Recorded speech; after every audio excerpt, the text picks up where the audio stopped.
מייסדים כאן ישיבה שהיא כמשפחה. מתגבשת כאן חברה שיש בה הרבה כבוד הדדי. הרב הקים ברוך השם ישיבה מיוחדת. הדרך בלימוד, הוויידים הנפלאים, האווירה בין הרבנים לבחורים, בין הבחורים לעצמם. אחת המטרות המרכזיות להקנות לבחורים דרך בלימוד.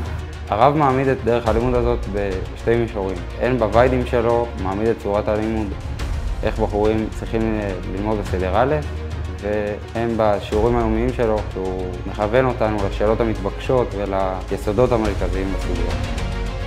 ראיתי צורך שבחורים, מקיימים, רוצים, מגיעים שאיפות, רוצים ללמוד, לקיים תורה ומצוות, ויש להם כל מיני קשיים שעומדים להם בדרך ואין להם מענה. זו הסיבה שנפתחה הישיבה. המטרה היא באמת לחבר את הבחורים לתורה ומצוות שמקיימים. ולכן הכנסנו גם את הדרך בלימוד. מה אני עושה בלימוד? מה הדרך? מה אני מחפש? לאן אני חותר? בעיון, בבקיאות.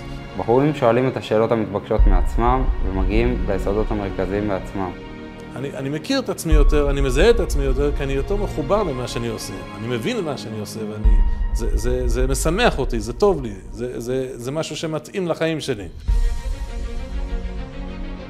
יש פה שיחות, יש פה ויידים, יושבים ומדברים על הדברים, פותחים את הנושאים. כל דבר שבחור קשה לו, הוא יכול לבוא ולדבר, אם זה בתוירו, בתפילו, בעבודת השם, מדברים על הבנייה האישית של הבחור.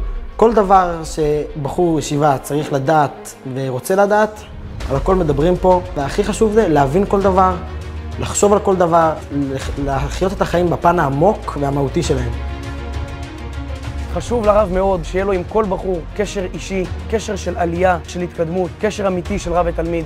הרב מלמד אותנו להכיר את עצמנו, להיבנות, לבנות את עצמנו, לדעת ללמוד את החיים, לבנות את האישיות שלנו, לדעת מה טוב לך באמת, מהו ותן חלקנו בתורתך שנמצא בכל אחד ואחד.